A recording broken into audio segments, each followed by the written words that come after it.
حضرت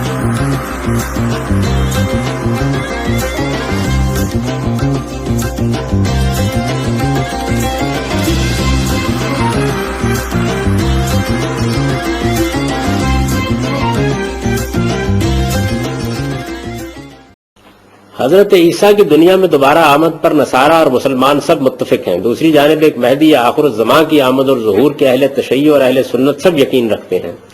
کہا جاتا ہے کہ دونوں کی آمد اور ظہور کا زمانہ ایک ہی ہوگا، بلکہ مہدی کی پہچان بھی جناب عیسیٰ علیہ السلام فرمائیں گے. درخواست ہے کہ اس کی اصل تفصیل اور حقیقت پر روشنی ڈالے. اہل تشیع تو مہدی کی پیدائش ہو چکنے پر یقین رکھتے ہیں اور امام غائب صدیوں سے مانتے ہیں.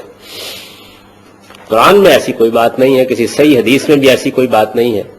امام مہدی کے بارے میں جو کچھ بھی ہے وہ لوگوں کی زبانوں پر ہے. قرآن مجید کو آپ جائیے گھر میں پڑھ لیجئے، خالی ہے بالکل اس سے. یہی معاملہ حدیثوں کا ہے.